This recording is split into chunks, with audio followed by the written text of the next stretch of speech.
mandate. Honorable Dai, Chair, you raised this question, what has Ipoa done within its mandate, whether we've been able to hold police to account, and what have we done in terms of command responsibility.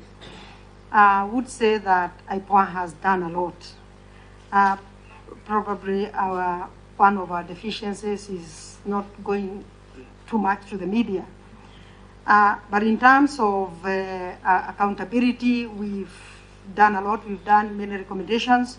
We've completed record investigations within the time of our lifespan as the board that is continuing.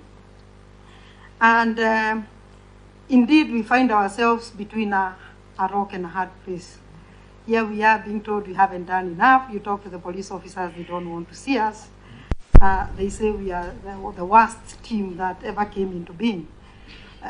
We've increased the number of files that are with the DPP. We found about 60 files in courts. We've moved that number to 170.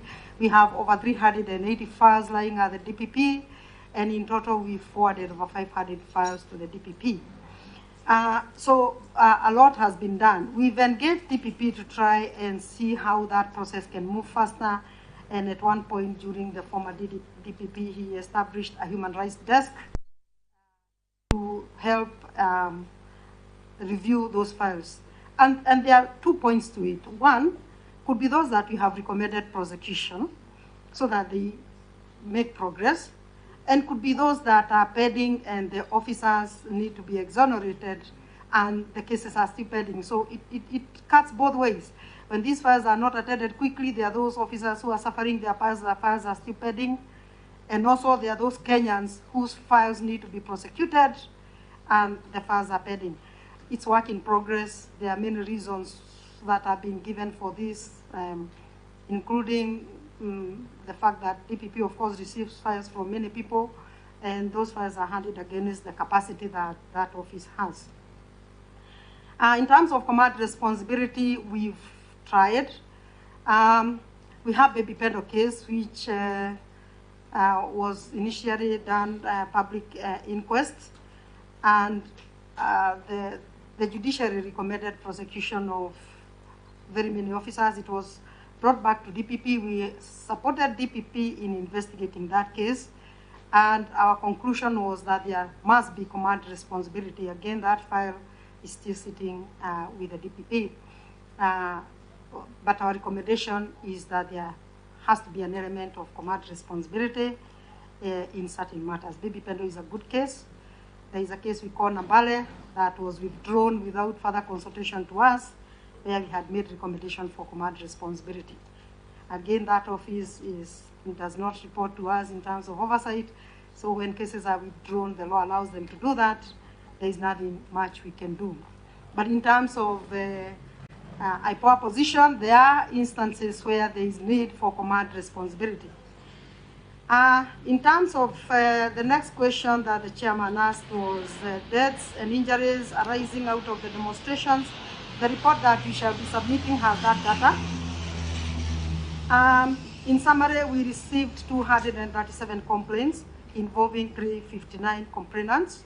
That is the period. You say the report you're submitting now or when? No.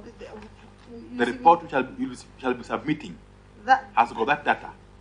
Yes, the one that you have directed that we sent through the email. Okay. Has that data. And is it for election or post-election period?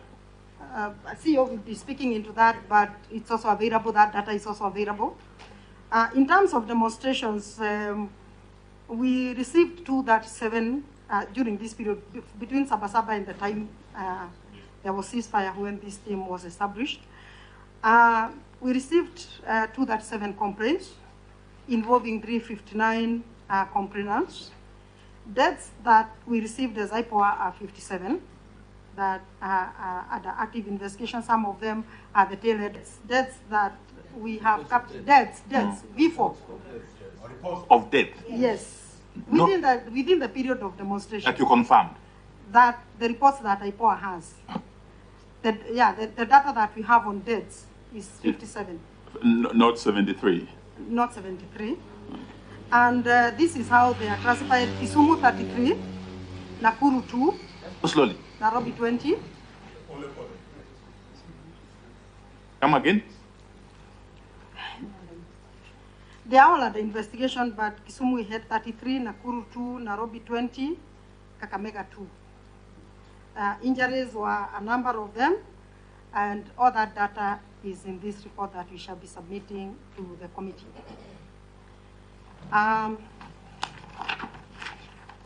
In terms of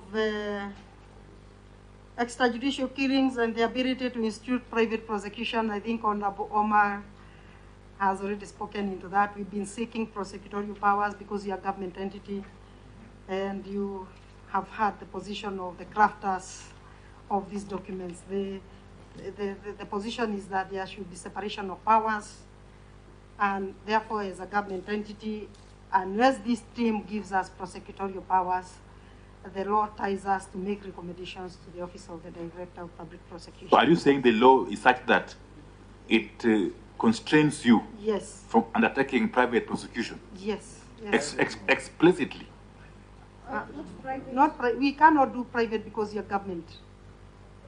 We are a government entity. Under what law? Ipoa Act. Yeah, I'm asking you, is it explicit in the Act that you cannot